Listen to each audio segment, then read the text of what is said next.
प्यारे छात्रों, आज मैं आपको क्षितिज काव्यखंड के तीसरे अध्याय सवैया, जिसको लिखा है रसखान जी ने, तो हम सबसे पहले रसखान जी के विषय में थोड़ा जानेंगे। देखिए, रसखान जी एक मुस्लिम कवि थे। मुस्लिम कवि होने के साथ साथ वो भगवान श्री कृष्ण के अनन्य भक्त थे।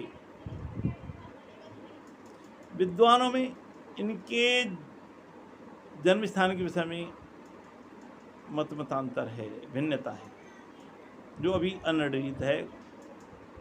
तो जो अधिकांश विद्वान हैं, इनका जन्म सन 1548 ईस्वी में दिल्ली के पठान परिवार में मानते हैं, और भगवान श्री कृष्ण में अधिक आसक्ति के कारण गोस्वामी विठलनाथ जी ने इनको दीक्षित किया, दीक्षा दी, और गोस्वामी विठलनाथ जी से दीक्षा लेकर के ये भगवान श्री कृष्ण की लीलाओं में लग गए और भगवान श्री कृष्ण की बाल लीलाओं का वर्णन करने लगे। उन्हीं की भक्ति में डूब गए, उन्हीं के रस में डूब गए, और ऐसे डूब गए कि उन्हें चारों तरफ भगवान श्री कृष्ण ही नजर आने लगे, और रस में डूब जाने के कारण इनको रसखान के नाम से जाना जाने लगा। इसलिए इनका नाम पड़ गया रसखान। ये रस की खान थे। सन 1628 ईस्वी के लगभग इन्होंने अपने इस शरीर को त्याग दिया। इनकी जो रचनाएं हैं वो सुजान, रसखान और प्रेम वाटिका है, और इनकी जो रचनाएं मिलती है वो ब्रजभाषा में ही मिलती हैं। अब देखिए, अब जो इन्होंने लिखा है, जो सवैया लिखे हैं, आज हम उनको पढ़ेंगे। तो इनका जो सबसे पहला जो पद सवैया है हमारी किताब में, वो है: मानुष हो तो वही रस खानी, बसौ ब्रज गोकुल गाँव के ग्वारन। जो पशु हो तो कहा बस मेरो, चरौ निति नंद की धेनु में झारन। अर्थात रसखान जी कहते हैं कि हे प्रभु, यदि मुझे मनुष्य का जन्म मिले तो मैं फिर से यही रसखान का रूप, यानी जन्म मिले मनुष्यों में भी, यदि मैं मनुष्य बनूं अगले जन्म में, तो मैं यही रसखान बनूं और गोकुल गांव के जो ग्वाले हैं उनके बीच में रहूं। गोकुल गांव के जो ग्वाले हैं उनके बीच में रहा करूं। और कहा, जो पशु हो तो कहा वश मेरो।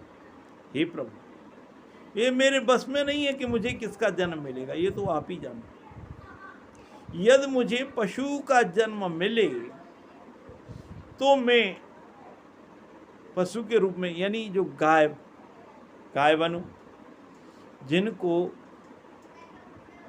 यानी नंद बाबा की गाय बनूं, जिनको भगवान श्री कृष्ण चरान जाया करते थे, यानी उन गायों के बीच में मैं रहूं, यानी उन गायों के बीच में मेरा जन्म हो। आगे, पाहन हो तो वही गिरि को जो कि यो हरि छत्र पुरंदर धारन। जो खग हो तो बसीरो करो मेले कालिंदी कूल कदम्ब की डारन। और हे प्रभु, यदि मैं अपने कर्म के अनुसार, यदि मैंने कोई कर्म किया हो, यदि मुझे पत्थर के रूप में भी जन्म मिले, तो हे प्रभु मैं उस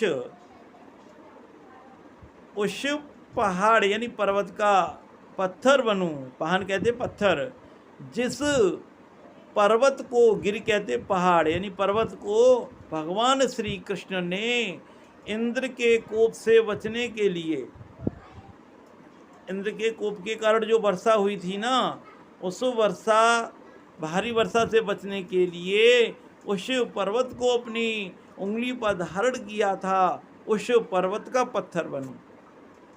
तो इस तरीके से रसखान जी ने अपनी जो मन की जो इच्छा है वो प्रकट कर रहे हैं प्रभु के सामने।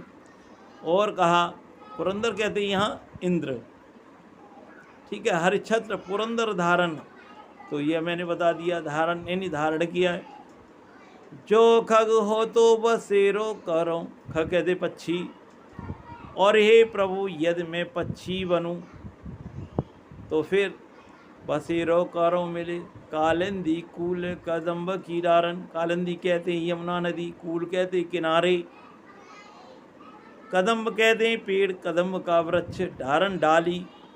अर्थात यदि मुझे पक्षी का जन्म मिले तो मैं यमुना के किनारे पर स्थित कदम्ब की जो पेड़ है उसकी डाल का पंछी बनूं, जिसके नीचे भगवान श्री कृष्ण नित्य रोज आकर के अपनी बंसी बजाते थे, उस कदम की डाल का मैं पंछी बनूं। इस तरीके से यहाँ पर रसखान जी ने अपने मन की जो बात है वो रखी है प्रभु के सामने, और अपनी यानी वो हर तरीके से भगवान श्री कृष्ण का सानिध्य पाना चाहते हैं। वो चाहते हैं कि मुझे जो सानिध्य मिले, यानी मैं छोड़ करके ना नहीं जाऊं अपने आराध्य को, अपने श्री कृष्ण जी को। तो इस तरीके से वो किसी न किसी रूप में वो भगवान श्री कृष्ण का सानिध्य चाहते हैं, चाहे वो किसी रूप में हो, चाहे वो पक्षी के रूप में हो, चाहे पर्वत के रूप में हो, चाहे वो पशु के रूप में हो, या हो मनुष्य के रूप में, वो भगवान श्री कृष्ण का साथ नहीं छोड़ना चाहते। ये उनकी मन की इच्छा है। तो आज की वीडियो में इतना ही। अगले वीडियो में आगे की जो सवैयाँ हैं उनको हम पढ़ेंगे। धन्यवाद।